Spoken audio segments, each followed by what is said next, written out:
జాతీయవాద జర్నలిజానికి అసలైన వేదిక నేషనలిస్ట్ హబ్ ని సబ్స్క్రైబ్ చేసుకోండి। నోటిఫికేషన్స్ కోసం बेल आइकॉन पर क्लिक చేయండి। खरगे साहब यहाँ बैठे हैं, मैं तो इनसे आग्रह करूंगा अगर हिम्मत है तो इसी सदन में ऐलान करें कि अगले 1 महीने के भीतर ये कर्नाटक के कास्ट सर्वे की रिपोर्ट को सार्वजनिक किया जाएगा। और अब तो आपकी सरकार तेलंगाना में बन गई, समग्र कुटुंब सर्वे हुआ, केसीआर थे, आज तक जाति के आंकड़े सार्वजनिक नहीं किए गए।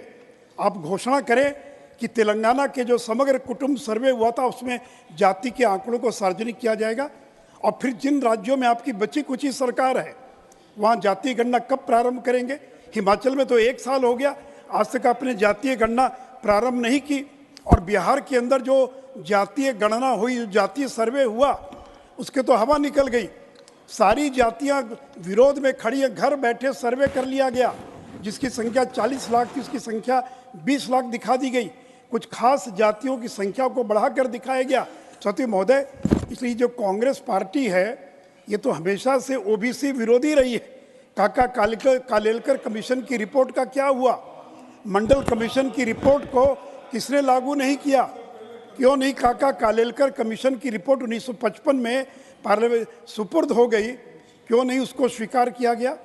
क्यों नहीं 15 साल तक कांग्रेस बैठी रही?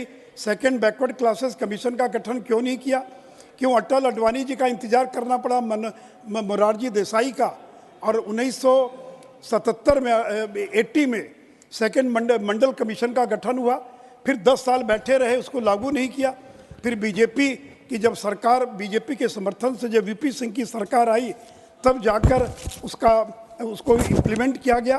और सती महोदय, नरेंद्र मोदी जी ने तो ये कहा है कि अब कोई जाति नहीं है, 4 जातियां हैं केवल, युवा, महिला, गरीब, किसान, और सभी जातियां, ये सभी जातियां इसी के अंदर और समाहित हो गई। Please, you see, Dr. John Britas is very brilliant. सवती महोदय, you start reacting, he succeeds. Don't do that. और सवती महोदय, पिछड़ा वर्ग आयोग को संवैधानिक दर्जा किसने दिया? बीके हांडिक इनके पार्टी के बड़े नेता रहे, बैकवर्ड क्लासेस कमेटी के चेयरमैन थे। 3 बार उन्होंने रिपोर्ट दिया, पार्लियामेंट को 3 बार रिपोर्ट दिया कि बैकवर्ड क्लासेस कमीशन को संवैधानिक दर्जा दिया जाए, लेकिन कांग्रेस ने कभी दर्जा नहीं दिया। जब नरेंद्र मोदी देश के प्रधानमंत्री बने तब ओबीसी आयोग को और संवैधानिक दर्जा देने का काम किया। सती महोदय, चाहे वो सेंट्रल स्कूल हो, सैनिक स्कूल हो, उसमें ओबीसी का आरक्षण किसने दिया? ईडब्ल्यूएस का आरक्षण किसने दिया?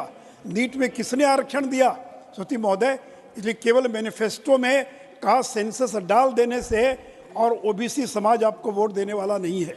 और आज तो मध्य प्रदेश में मोहन यादव को मुख्यमंत्री बनाकर नरेंद्र मोदी की सरकार ने ऐसा मास्टर स्ट्रोक चला है कि जो बचा खुचा भी जो ओबीसी का वोट महागठबंधन के पास था, इंडी के पास था, वो भी उसकी भी पूरी की पूरी और हवा निकल गई।